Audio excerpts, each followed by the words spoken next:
I came across this video whilst looking into the topic of this podcast. It's an interview with a woman from mid-2022. Her name is Mariam Obaid, and she was being interviewed by the news organisation Middle East Eye. She was speaking from a small village in Sudan, where, dressed in a yellow and white headscarf, she looks down as she softly speaks. But it isn't until the interviewer starts to ask her about her eldest son, Nizar, and whether he used to help her out, that she begins to crack. He used to help me out a lot, my boy Ali. Before, overcome with emotion, she pulls her yellow headscarf over her eyes, hiding her tears from the camera.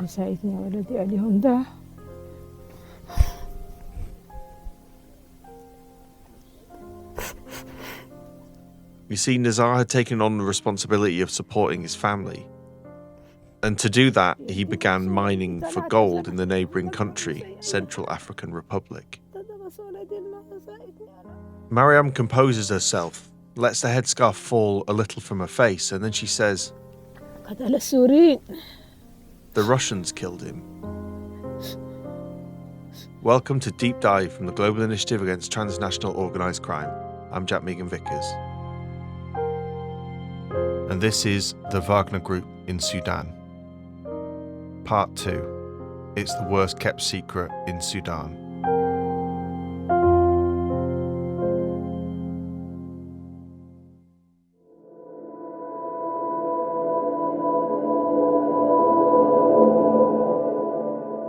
At the end of part 1, we started to look into the Wagner-affiliated company Merowe Gold, which was awarded mining concessions in 2017 by the previous president Omar al-Bashir.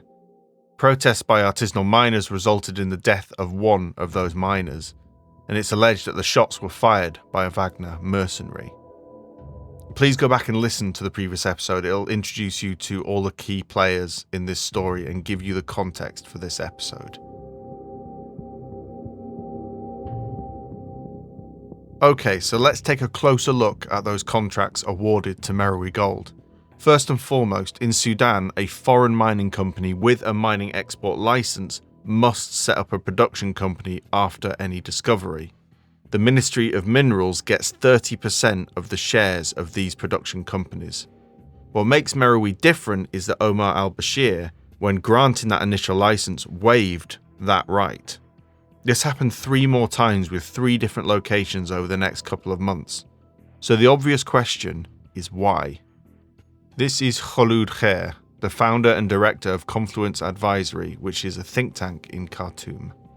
The ties between Bashir and Moscow, as well as with Wagner, sort of really strengthened around 2017. And I think because at that time, Bashir realized that he was facing a lot of internal opposition. He had wanted to run for a 3rd term in the elections of 2020, which of course never happened because he was deposed before then. The impact of the loss of oil production from the secession of South Sudan in 2011 had by 2017 caught up with the Bashir regime, and he found himself unable to maintain the very large, very bloated patrimonial network that he had cultivated throughout his 30-year reign.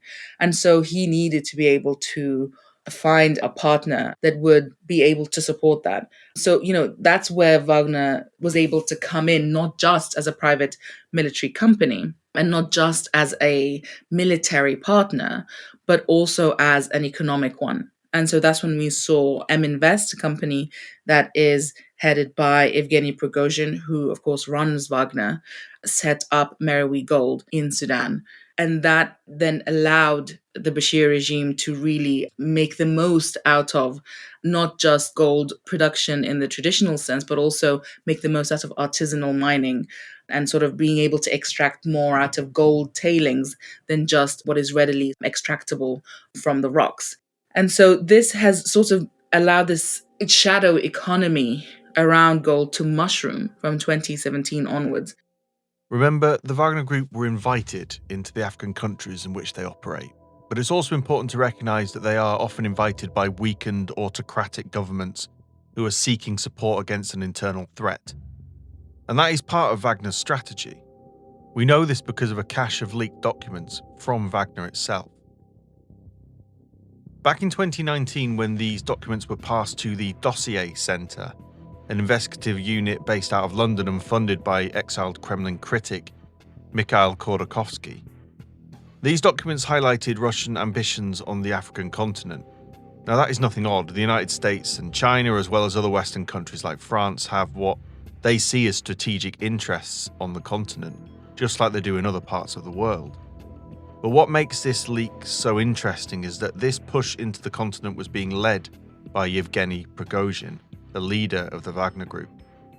And the group had identified several countries that they were not only already working with closely, but others that they wanted to target. Here's Julia Stanyard, senior analyst at the Global Initiative Against Transnational Organized Crime and author of the paper The Grey Zone: Russia's Military, Mercenary and Criminal Engagement in Africa. What is interesting in terms of understanding what their internal logic is and their sort of strategy is that there was actually a overarching Africa strategy document that was leaked from inside Wagner in late 2019, which actually set out in a huge amount of detail exactly which countries in Africa they were targeting. It ranked them all on a scale of 1 to 5 as to which were their strongest interests, on which categories they scored. And the overarching aims that they described were both economic incentives, but also a political incentive, like wanting to displace Western interests or places particularly where countries like France had a presence. So, somewhere like Mali, for example. And so it was interesting to see articulated in that document that it does have this dual aim of being kind of an economic purpose and also a political strategy of displacing European and Western interests. We had part of that document shared with us, and they identify things. So if you take, for example, Cameroon, they identified this as a high-level priority. They identified the fact that there is the conflict between the Anglophone in the Anglophone region of Cameroon as a potential way in for them to, exploit that conflict, and certain things to do with the political instability of that country that they saw as an advantage or a potential way in. So both, it seems to be an analysis of the vulnerabilities of that particular country and also what it presents to Wagner as an economic incentive. A more recent example of this is Mali. You see, Mali is one of Africa's largest gold producers, but also is rich in other natural resources like silver, diamonds, lithium and other rare metals. But it's also a country racked by instability following 2 military coups and the resulting diplomatic isolation from regional bodies like ECOWAS and the African Union. Suspended, then reinstated, now suspended again. Mali is no longer part of the African Union after its second coup in 9 months. The previous one in August saw the country kicked out of the bloc until it named the heads of a civilian-led transitional government. But they were deposed by Colonel Assimi Goïta, who was declared president last week. So Mali ticks all the right boxes for Wagner involvement. The quid pro quo arrangement. According to the commander of the US Africa Command, General Stephen J. Townsend, the US has, and I quote, reason to believe that the Malian government tab for Wagner's services is $10 million a month. I don't know where the Malian government comes up with $10 million a month, so I think they will have to trade in kind with natural resources such as gold and other minerals, gemstones and those kinds of things, because I don't know how they will come up with $10 million a month in cash. In the Central African Republic, another country that has suffered multiple civil wars, which also happens to have significant natural resources, Wagner has established its most developed relationship as described in the GI's report The Grey Zone: Russia's Military, Mercenary and Criminal Engagement in Africa. Here's Thierry Vercolon, a research associate at the French Institute for International Affairs in Paris, member of the GI network of experts, and a lead author on the Grey Zone report. The Wagner Group is developing services and activities in various fields: military, political, communication, and economy. So the Wagner Group is like a holding, actually, with various services provided by various companies. And in car, it's actually Wagner. The Wagner Group is actually providing the whole range of its services to the government. It provides military services, meaning training, transportation of troops, and even support in combat for the car army. It provided political advice for the KAR government. It provided propaganda support for the electoral campaign in 2020. And it's also developing economic activities in the mining and in the logging business. And it even went as far as providing expertise for tax custom collection at the main border post between the Central African Republic and Cameroon. So that's what we mean in the report when saying that Wagner Group in the KAR is actually the most developed business model at this stage among the African countries where Wagner is present. In the CAR, Wagner gained control of a significant gold mining area previously occupied by rebel forces, the Ndasima mine. We've collected testimonies by local people in the mining areas, for instance, who saw Wagner elements come and go and buy gold or diamonds. But they started a local company who was allocated mining rights by the KAR government in the western part of the country. They have took over the Ndasima mine also with the front company, and they have deployed some machinery and also some military equipment to secure that mine, and it's a gold mine. And what is striking is that while we know they are buying gold and digging gold, actually, there is almost no gold exports registered in the export statistic of the KAR. So there's definitely smuggling, and KAR is definitely producing gold.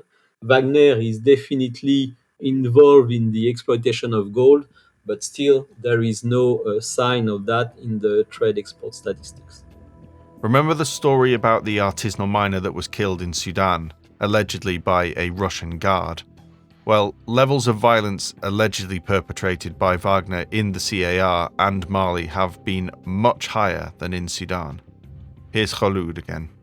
In Mali, where, of course, the massacre at Moura saw 300 people dead. Of course, that was a supposed anti-jihadi campaign. A Security Council request for independent investigations into the alleged Moura massacre in Mali has been blocked by Russia. The request, drafted by France, had been submitted to the UN Security Council on Friday.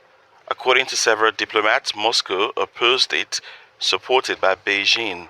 NGO Human Rights Watch reported the summary execution of 300 civilians by Malian soldiers associated with foreign fighters between March 27 and 31 in Moura. But I don't think we will see those kinds of instances in Sudan because there's much more organization within sort of civil forces. For example, through neighborhood resistance committees in gold mining areas who have been bringing together different artisanal miners and sort of organizing protests, to gold mining and artisanal miners associations who've also been holding protests and making demands on the authorities. So I think that there's sort of a different social dynamic there that means that the level of violence that we have seen in other countries, including, of course, the Central African Republic, we haven't quite seen in Sudan. But I don't think that's a guarantee that we won't see increasing violence from the junta and their backers. We have seen an uptick in violence across the country, particularly in areas that have gold mining, for example, in Darfur, in South Kordofan, in Blue Nile. Some of these instances of conflict seem to be what is often termed, I think, incorrectly, intercommunal violence, as if, the entirety of the conflict dynamics is localized rather than related to broader power structures. But oftentimes when we see these outbreaks of violence, they are in or around gold mining areas. And so there was considerable concern that perhaps some of these conflicts were being stoked in gold mining areas in order to clear them through displacement following conflict and allow access to those sites for gold mining companies, both Sudanese and Wagner-related companies, which of course would be a very unfortunate development, but certainly one that I think we need to look more into. What Kholoud said there about the possibility of stoking violence in areas of gold mining interest, it's a really interesting theory and one that Justin Lynch, researcher and author of Sudan's Unfinished Democracy, also touched on. I remember in the early days of the protests, RSF troops walking up to me and speaking Russian, because I look a bit Russian and I speak Russian a little bit as well. So I would speak back to them. And they had been trained by Russians. They had been trained by either the Wagner Group or the Russian military themselves. And I would often talk with Sudanese who were in border towns on the Central African Republic, and they would describe how there was Russian helicopters that would come in and out of the town. It was a small town named Dafuk, which is on the border of the Central African Republic. And there was a Wagner Russian base there. It was never clear to the residents of this town whether it was Wagner or whether it was the Russian military. But what they would say is that gold and other minerals from the Central African Republic were basically taken across the border to Sudan, and that they were kind of flown out from this border town. And so it's not necessarily hard to find where the Russians are in Khartoum, and they don't really pretend to try and hide themselves either. I remember speaking with some senior commanders in the Rapid Support Forces, and they would say that they have Russians embedded in the headquarters and in the offices of the RSF. But it was really interesting because when you spoke with the RSF, they would kind of tell you, yeah, I mean, of course we're kind of scamming them, and of course we're kind of ripping them off. And these Russians aren't very smart. They would tell me that the Russians would try and pretend that they wanted to go to areas that had recently seen conflict to do sightseeing or to do, geological scientific research. Because in Sudan, you need a permission slip to travel outside into other areas of the country. And so the RSF would say, look, they would always come to us asking for permission to areas where they had just seen conflict. And of course, we knew why they were going there, but they always wanted to pretend like it was this big mystery. And so it's really interesting, that relationship that, even the RSF, when you kind of get to know them and you get to talk to them, are pretty blunt with the fact that, the Russians are using us, but we're also using them. One thing that emerged earlier this year was the possible role of the RSF in the Central African Republic. Hemeti claimed that his forces had helped stop a possible coup in the CAR in December. The Coalition of Patriots for Change, or CPC, in the Central African Republic denied any coup attempts and instead accused the RSF of supporting Wagner against them within the borders of the CAR.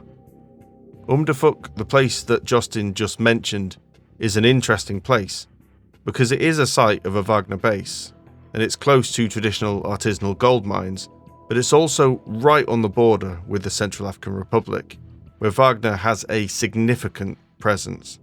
It's also the place that the Central African Republic opposition forces claimed the RSF was massing forces, although Hemeti denied this. It's also important to mention here that, according to a UN report in 2019, the RSF was actually selling weapons and military equipment to the same groups Hemeti now accuses of plotting a coup. According to news outlet Radio Dabanga in Sudan, it was also here in Dafuk that in 2018 they described Russian private security companies providing military training for some 600 Seleka Muslim rebels from CAR and Sudanese soldiers. Again, quite interesting considering the closeness Wagner has to the government of the Central African Republic, the same government that the Seleka are fighting against. It was reported that this could be related to gaining access to mining concessions that are currently located in areas under rebel control. Remember the video I talked about at the start, Mariam talking about the murder of her son? You see, the Russians that Mariam alleges caused her son's death are thought to be Wagner Group mercenaries, and Nizar was just one of a number of artisanal miners working in the gold mines of the Central African Republic who were attacked and killed over a 6-week period by Wagner Group mercenaries. Grave human rights abuses, including rape, summary executions, targeted killings, torture, forced disappearances, murders, and other abuses. I mean, we're talking about war crimes here, potentially, are we not? Witnesses speaking to the Guardian newspaper alleged that Wagner swept through encampments full of migrant miners and mine workers and shot indiscriminately with automatic weapons, smashed equipment, destroyed buildings and stole motorbikes. One artisanal miner talking to Middle East Eye from Darfur said that he and 20 family members originally left Sudan due to insecurity in Darfur, only to be chased out of the CAR, allegedly by Wagner mercenaries, who then allegedly killed 6 family members and looted all of his money and gold. And according to Ken Opala, the field network coordinator for East and Southern Africa at the Global Initiative Against Transnational Organized Crime, we've started to see a similar thing in Sudan. Yeah, in Darfur, of course, the mercenaries clear swaths of land to pave way for gold mining. They do this through forceful evictions and translocations of populations, mostly of immigrants. In Sudan, it's very easy to evict people because they have no legal possession of land. They have no rights. So hundreds of villagers, immigrants, artisanal gold miners have died in these kind of raids carried out by helicopters, armored vehicles, and rocket launcher pickups. Those that fled the attacks in the Central African Republic walked mile upon mile without food or water, just trying to get to the safety of home. Tragically for Mariam, Nizar never made it. He was buried in the Central African Republic, far away from his home, and he was just 20 years old.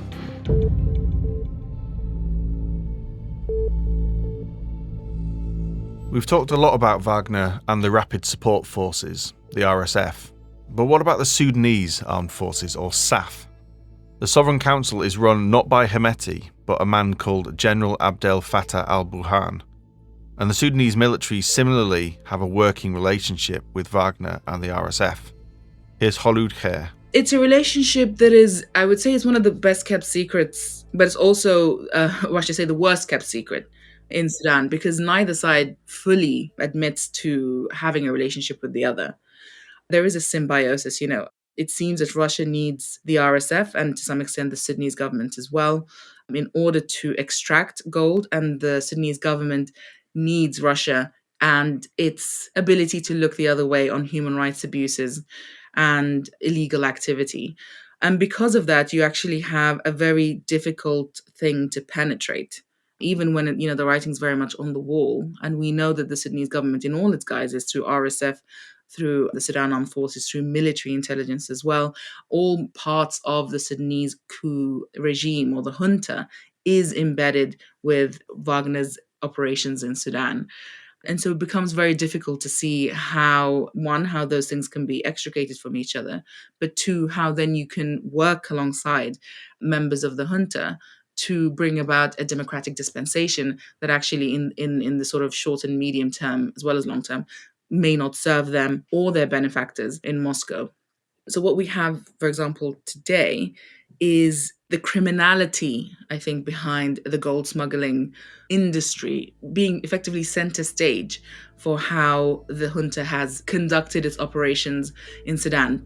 A great example of how the military are involved with Wagner is through a company called Aswar Multi-Activities Company Limited. This is a Sudanese company allegedly linked to Sudanese military intelligence.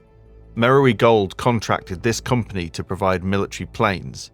This contract also gives Wagner access to military airfields as well as logistical support and weapons. So we have seen Merowe Gold sort of expand its tentacles across different aspects of the security sector, for example, with military intelligence in its company called Aswar Multi-Activities, which is itself a private military company like Wagner, also sort of becoming an operational arm of this enterprise, allowing gold being smuggled through airplanes to fly through Sudanese Air Force planes and to land on military bases, allowing for the sort of outsourcing of sovereign privileges from the Sudanese government to Wagner-affiliated entities or through other entities within this sort of shadow economy of gold. And that has, of course, enriched both Moscow, but also the Sudanese military in Khartoum. According to documents seen by the Dossier Centre, these contracts show that Merowe Gold and its parent company, M-Invest, which remember is at the heart of Prigozhin's business empire, they agreed to pay Aswar $100,000 every month, as well as $200,000 upfront as a goodwill fee. But it doesn't end there. It also agreed to pay all of Aswar's taxes and fees owed to the government and the salaries of all its staff. For any Invest staff coming into the country, Aswar asked for an additional $500 per staff member it helped to get into the country, because one of Aswar's services was immigration assistance. Here's Justin again. Well, it's certainly not a secret that the RSF and the Sudanese military are partnering with Russia and are partnering with Wagner. But in many ways, they are powerless to stop it, right? It's corruption that happens in the open, and there's no need to really be secretive about it. Everybody in these towns where this mining happens knows, wait, why are these Russians here, right? So they're not really trying to hide it, and they don't really hide it because they don't really need to, right? The RSF and the Sudanese armed forces are the law, and so they can create the rules that they want. Now, as we've already discussed, Wagner are operating in a number of countries on the African continent, and you can read all about it in the GI report, The Grey Zone, Russia's Military, Mercenary and Criminal Engagement in Africa, which goes into detail on a number of the different countries. I wanted to mention this because, as we've said before, that report describes Wagner's most developed relationship in the neighbouring country to Sudan, the Central African Republic. Merowe Gold hired an aviation company called El Riada. Their job was to transport things between Sudan and the Central African Republic. What they were transporting was military equipment for the Wagner forces active in the CAR. Indeed, import records collected by C4ADS, the Centre for Advanced Defence Studies, show that a range of military and construction equipment, including Mi-8T helicopters, were sent. These were sent to Merowe Gold in Sudan by both M Finance and M Invest, the two companies at the heart of Prigozhin's corporate web. These helicopters were subsequently identified in the Central African Republic, and we know this because one of the helicopters had the tail number RA06114, and that same one appeared on a video produced for the president of the CAR that was uploaded to YouTube. Does this mean Merowe Gold was also a supplier of military-grade weapons as well as a gold mining company? How these weapons and helicopters got into the CAR perhaps can be explained by the contracts that the Dossier Centre shared with the Organised Crime and Corruption Reporting Project. They showed that Aswar was required to store or transfer any weapons and then clear them for transit between ports and airports. And this is the important point, even allowing them to use military signal codes, which means its flights would not be recorded on commercial flight tracking systems. This deal with Aswar was set up during Omar al-Bashir's regime, and yet has continued since. Here's Kholoud again. Now, of course, this didn't save Bashir. This hadn't allowed him to maintain his position and to remain in power. But what has become sort of increasingly clear since his fall in 2017 is that his economic and political system, both within the Sudan Armed Forces and within sort of the civilian wing of the Islamist movement, is that regime effectively lost its CEO in Bashir and has now replaced that CEO with General Burhan. But that system seems to be, reasonably intact. One thing that you start to recognise when looking into Wagner is its love of complex corporate structures. There is a web of companies based all over the world. So let me give you an example of how this works. Back in 2018, a consignment of police batons, uniforms, etc. was sent by M Finance in St. Petersburg to a company called Lobey Invest in the Central African Republic via a state-owned mining company in Madagascar, which was exploring a joint venture with an obscure Russian mining firm. According to C4ADS, 3 shipments destined for the Central African Republic also listed the recipient's address as 3505 South Ocean Drive, Hollywood, Florida, a popular address for registering companies.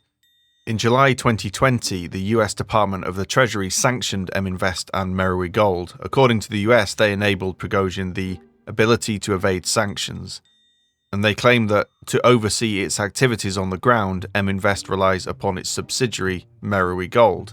Just to close on the corporate structures, there is much more detail, so I'll link to the various investigations in the podcast notes, including the one by the GI. But Merowe Gold didn't just receive shipments of helicopters and other military equipment on behalf of the Wagner-affiliated companies in the Central African Republic. They were also supplied with a consignment of riot control gear by a Prigozhin-linked company, Broker Expert. They received this on behalf of Stanyard Engineering, which is a company controlled by the family of Hemeti, the leader of the RSF. Stanyard Engineering has also received shipments directly from M-Invest and Broker Expert. It's important to say that these complex structures and connections don't indicate criminality. Loads of companies use different entities and shell companies. So I put this question to Julia Stanyard, the author of the Grey Zone paper. Is it fair to single out these entities? Yeah, no, absolutely. It's a completely fair question, and we obviously don't want our reporting to seem like it's singling out these entities just for their links to Russia in a scaremongering way, for example. What we think stands out with the Wagner-linked companies is it seems to span this grey zone between legal and illegal, and they're leveraging whatever legal access they have to these mining concessions and so on to also engage in illegal activities. So if you take the access that they've leveraged in Sudan, for example, they've also been using their access to gold mines to conduct very large-scale gold smuggling activity through military-linked airports and through the logistics links that they have there to illegally extract gold from the country. So it's not that they're just engaging on a good faith basis. They're using these to also engage in illicit activity. If you look in Central African Republic, they've been using force to extract gold. They've also been engaging in human rights abuses that have been linked to their mining operations in Sudan and in Central African Republic. And in Mali, linked to death killings of civilians and torture and lots of human rights related issues. So it's not that this can be thought of in the same way as other mining concessions, for example. It's linked to this broader spectrum of legal and illegal activity. And you see, that's just it. Organised crime isn't always clear. There is often a legitimate element to the business, a facade of legitimacy, like the tip of an iceberg floating on the ocean surface, the larger body hidden from the view beneath the waves. Because when you look at Wagner and the affiliated companies combined with the realities on the ground, they sure start to look like another organised crime group. From the way that we see it, of having looked at Wagner and also tried to put it in context of Russian organised crime engaging in Africa over the past years, I think it does seem like it is a fair designation in the sense of they are engaging in large-scale like natural resource smuggling, illicit use of force to defend those interests as well. Fundamentally, those are the actions of a criminal group. Just a side note, the use of force has not just been aimed at artisanal miners. In 2018, 3 Russian journalists who were investigating the Wagner Group in the Central African Republic were assassinated. Friends and family turned out in Moscow to bid farewell to 3 journalists killed last Monday while on a reporting mission in the Central African Republic. Kirill Radchenko, Alexander Rastogoyev, and Orhan Jamal were investigating the work of a private Russian security firm in the country when they were ambushed at a roadblock by a group of people and shot dead. Their driver managed to escape and later told authorities that the attackers spoke neither French nor Sango, the 2 official languages of the country. The Dossier Centre concluded that the official version of common robbery was refuted by the facts and that military instructors employed by Yevgeny Prigozhin's company are probably involved in the incident.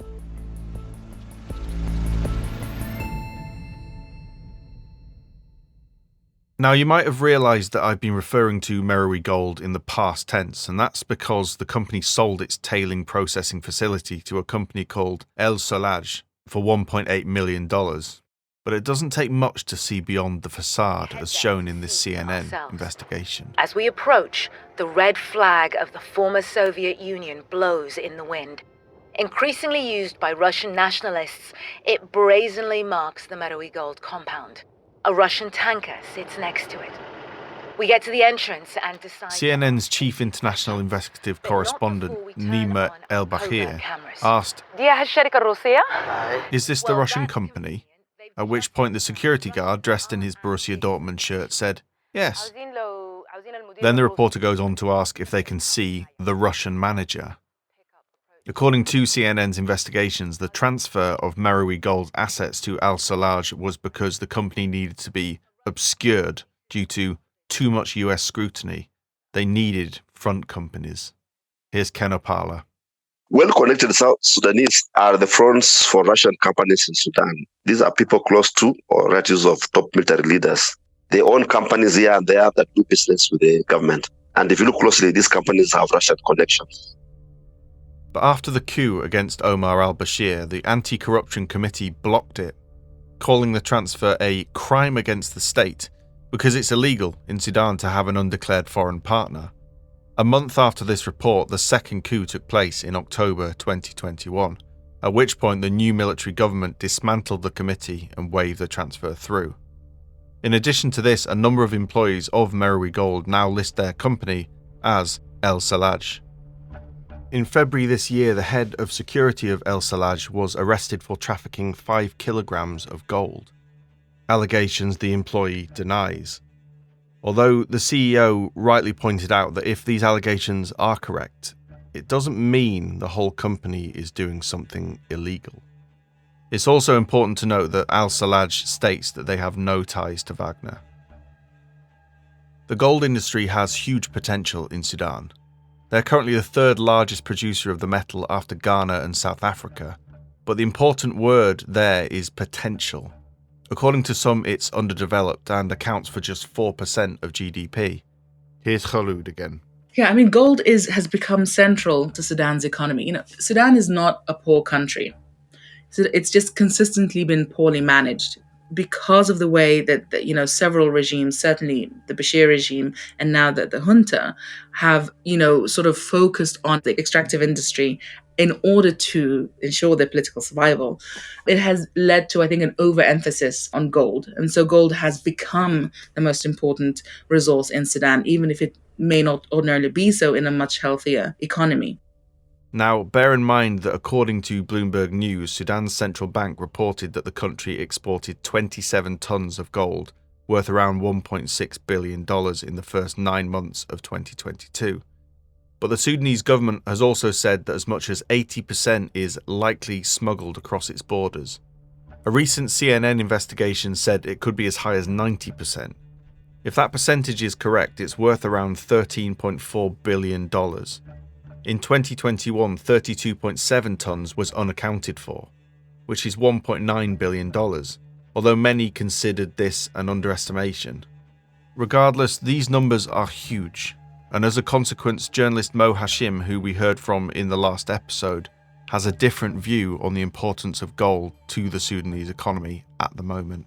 Gold is not important for the Sudanese economy. It's important for the Sudanese military and the RSF because it allows them to maintain their control. Because the real returns of gold are not making it into the Sudanese economy. Of course, it's clear that not all of this gold ends up in Russia or in the pockets of Wagner. So where does it all go? Previously sanctioned countries have found ways around sanctions using gold. A paper by the GI from last year looked at this. It's called Going for Gold, Russia, Sanctions and Illicit Gold Trade. It talks about how Russia flew Venezuelan gold to various markets like Uganda, Turkey and the UAE, and then flying the converted dollars and euros back to Venezuela. Turkey and Iran's gas for gold scheme. Turkey purchased gas from Iran in its currency lira. This was then taken by Iranian gold traders to buy gold in Turkey. It was then subsequently moved to the gold markets of the UAE and exchanged for foreign currency before arriving in the Iranian state coffers. Job done. Here's Khaloud. Russia has a lot of sanctions on it. So its ability to be able to offload any gold that makes it to Russia's shores is hampered by these sanctions, whereas the UAE is very well placed to actually launder gold for the Russians and for others as well. And of course, it has one of the biggest gold markets in the world and has and it's positioned itself actually, not just since the invasion of Ukraine, but certainly before that, to be able to be sort of the retailer of African resources. So this is, I think, just a new iteration of that. But because the UAE is a patron of General Hemeti of the Rapid Support Forces, there's also that political dimension of keeping and maintaining those systems in order to enrich their client in Sudan and, of course, vice versa in the UAE. Now, just to finish on this discussion of gold, we need to look at why Wagner target natural resources, and in this case, gold, and how that relates to the symbiotic relationship between Russian businesses and the state. Here's Julia Stanyard. That is also something that as sanctions have ramped up, it becomes more of a economic and political priority for Wagner, and given their relationship with the Russian state, for the Russian state as well, to open up these channels of getting access to funds in a different way. So it can operate in this quid pro quo way that they can get access to natural resources in return for mercenary troops that allows them to bypass the international banking system in those ways. And I think that other researchers and experts that have been looking at this issue as well, it's often seen in that sense. That's the advantage that it offers them, engaging in the gold sector and in gold smuggling as a way of accessing funds. And finally, we come to the designation. Remember at the end of the last episode, I played a clip from the National Security Council spokesman in the US, John Kirby, where he announced that the US had designated the Wagner Group a Transnational Criminal Organization. The Department of Treasury will be designating Wagner as a significant transnational criminal organization under Executive Order 13581 as amended. So what does this all mean? Well, the man to ask is Jason Blazakis, Professor and Director of the Centre on Terrorism, Extremism and Counter-Terrorism at the Middlebury Institute of International Studies and former Director of the Counter-Terrorism Finance and Designations Office at the Bureau of Counterterrorism, U.S. Department of State. So I think it's important to understand for listeners that the Wagner Group is an organization that has been around since 2014. It was an important force to the Russian Federation's advances to take over territory in Ukraine, specifically Crimea. And the international community responded, including the United States, levying sanctions a wide range against the Wagner Group, starting back in 2017 during the Trump administration, when the group was first designated under Executive Order 13660 for violating Ukraine's sovereignty. You fast forward in time, over the next 5 years, you have the group sanctioned through various other executive orders, one of which by the Department of State was issued in November of 2022 under Executive Order 14024, because the group was operating in defense of the Russian Federation's economy, essentially accumulating arms and material for the Russian current invasion of Ukraine.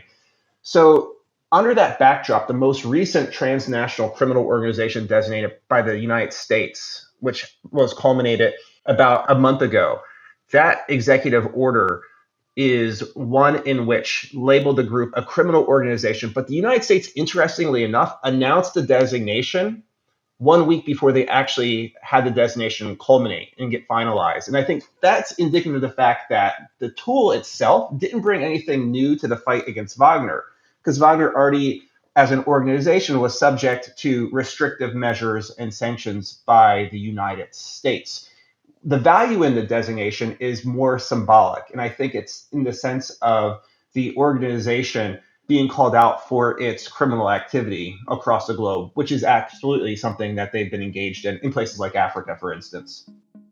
Now, this is super interesting. This means that the US, through Executive Order 13581, puts the Wagner Group on a similar level as groups like the Yamaguchi-Gumi Yakuza clan, MS-13, the Kinahan organized crime group. So I guess the question to ask is this designation right? I think that's a really fascinating question. I think in one sense, it is accurate in that it is calling out the Wagner Group for engaging in criminal activity to secure financing. But it's very different from Yakuza or MS-13 or other conventional criminal organizations, because as we think about the cycle in which bad actors accumulate their money and how they spend their money, the Wagner Group spends its money in a very different way from Yakuza.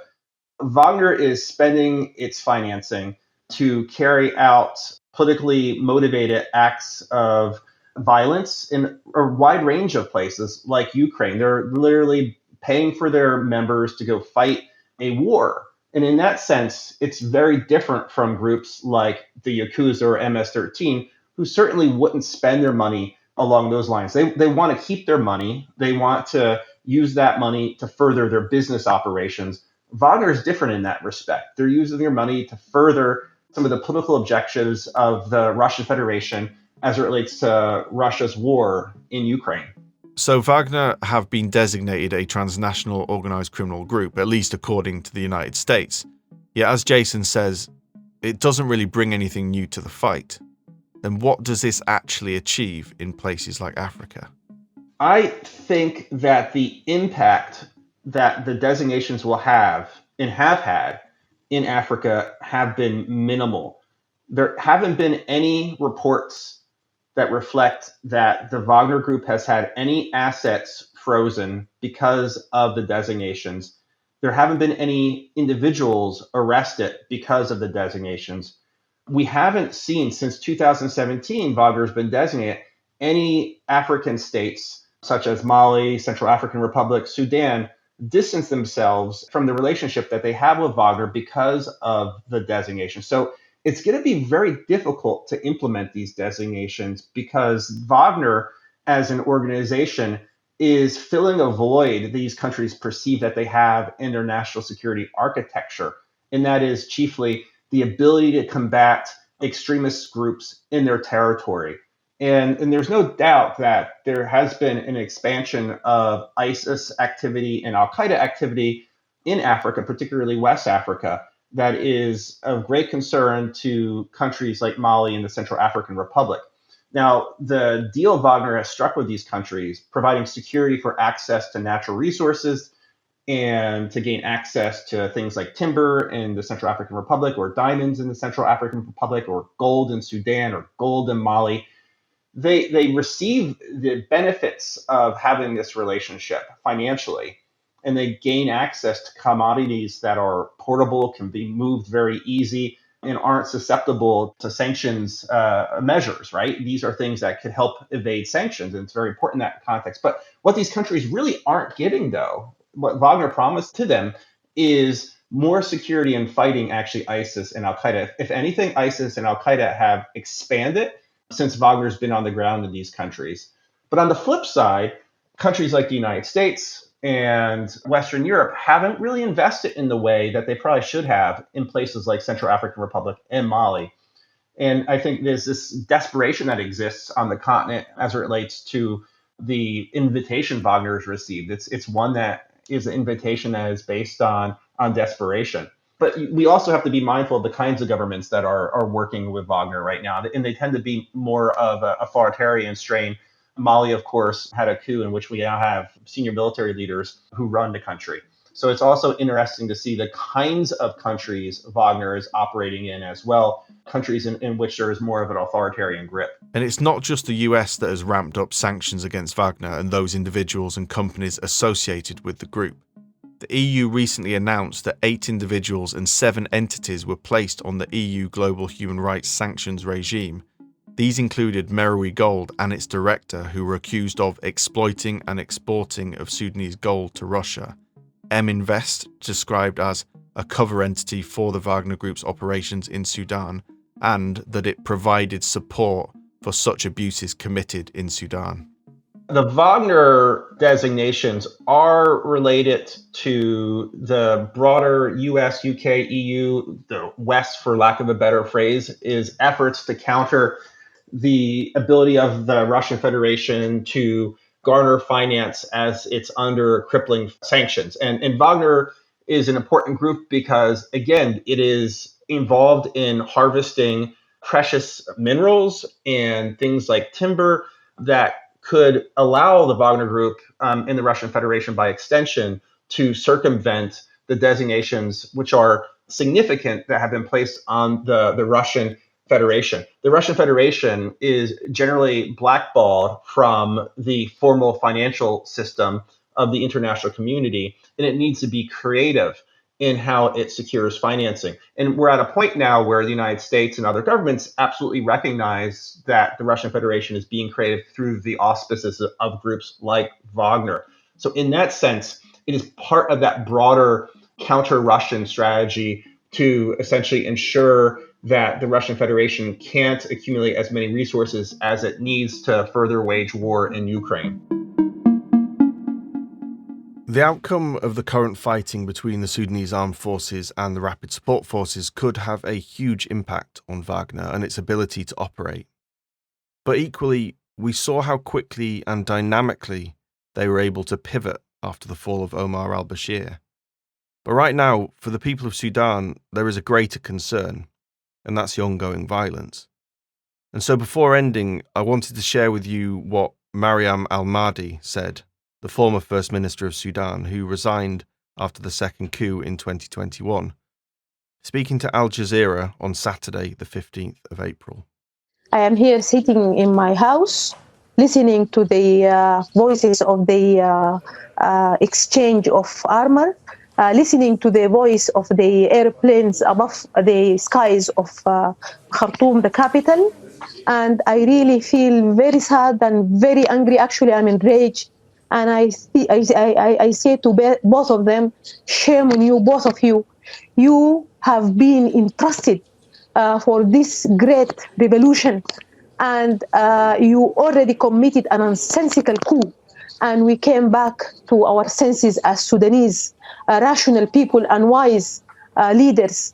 And you again pledged that you will deliver back the power to the civilians. And now, while the civilian operation, the political operation, it is reaching towards its end, they come this eruption of this nonsensical war that is demonstrates again how these two armed men regard the Sudanese people.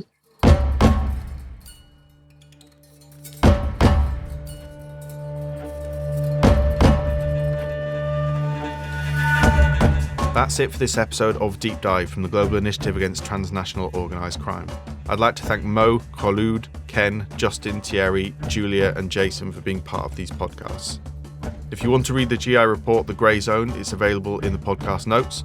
You'll also find an extensive list of research material from this episode, including the various investigations and papers that I've mentioned. This has been Deep Dive from the Global Initiative Against Transnational Organised Crime. I'm Jack Megan Vickers. Thanks for listening.